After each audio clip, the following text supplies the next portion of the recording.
পুষ্টিগুণে ভরপুর একটা রেসিপি নিয়ে চলে এসেছি, কুমড়োর খোসা আর বীজ। অনেকেই কিন্তু খোসা আর বীজ ফেলে দেয়, এই রেসিপিটা ফলো করলে আর কিন্তু ফেলে দেবেন না। অবশ্যই ট্রাই করবেন আর রেসিপিটা লাস্ট অবধি দেখতে থাকুন। তো এখানে কুমড়োটাকে আমি স্লাইস করে নিয়েছি আলুর মতো করে, আর যেভাবে আলু ভাজা হয় ঠিক সেইভাবে। এবার একটা প্যান গরম করে আমি 1 চামচ তেল দিয়ে দিয়েছি, সরিষার তেল। 1/2 চামচ চিলি ফ্লেক্স দিয়েছি, 1/2 চামচ রসুন কুচি দিয়েছি।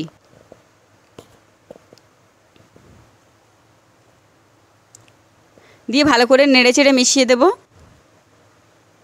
আর এখানে 1/2 পেঁয়াজ কুচি দিয়েছি। কুমড়োর খোসা আর বীজটা ঢেলে দেব। দিয়ে ভালো করে নেড়েচেড়ে মিশিয়ে দেব। 1 চিমটি লবণ, 1 চিমটি হলুদ গুঁড়ো দিয়ে দেব। দিয়ে ভালো করে মিশিয়ে দেব।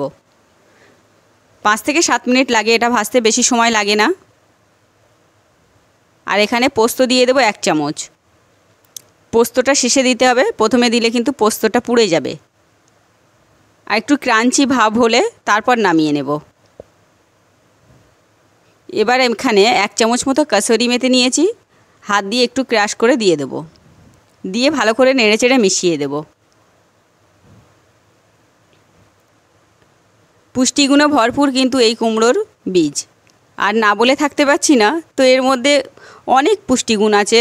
Protein, omega 3, omega 6, magnesium, zinc, আরও অন্যান্য ভিটামিন, প্রোটিন আছে। কিন্তু একবার হলেও রেসিপিটা ট্রাই করবেন। আর রেসিপিটা যদি ভালো লাগে বন্ধুদের সঙ্গে শেয়ার করবেন, লাইক করবেন, কমেন্ট করবেন, চ্যানেলটিকে সাবস্ক্রাইব করবেন।